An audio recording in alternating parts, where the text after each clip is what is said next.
বৌদিদের পেট আর বুকের সাইজ দেখে হ্যান্ডেল মেরো না সোনা। डिस्क्लेमर, मेरी आप सबसे गुजारिश है ये वीडियो सिर्फ एंटरटेनमेंट के। এই যে বৌদি ফিল্টার ছাড়া ভিডিও দাও, বৌদি ফিল্টার ছাড়া ভিডিও দাও, নাও দিয়েছি ফিল্টার ছাড়া ভিডিও। বলছি বৌদি তুমি ভিডিও তো দিয়েছো, কিন্তু আমি তো তোমাকে দেখতেই পাচ্ছি না, তুমি কোথায়? সঠিক বলেছে। দাদা ওই কালো কালো দেখাচ্ছে না, ওটা হলো বৌদি। আরে কে বললি ভাই এরকম ফিল্ডে ছাড়া ভিডিও দিতে? হ্যাঁ তো গেছে, আমি চ্যানেল নতুন এসেছি ভাই, তো টুককে সাবস্ক্রাইব করে দাও। চলো ভিডিওটা শুরু করে।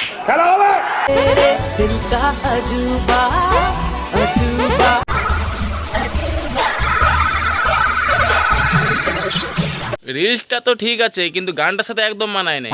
এটা দিল কা জো বলছে না গানটাতে, এটা দুধ কা জো বলতে চাও, তবে ঠিক হয়েছে। বৌদিদের পেট আর বুকের সাইজ দেখে হ্যান্ডেল মেরো না সোনা। কোমর আর বুক দেখে হ্যান্ডেল মারি মতো কি করবো? বাল ছিড়বো নাকি? কি করবো তা তুমি বলো।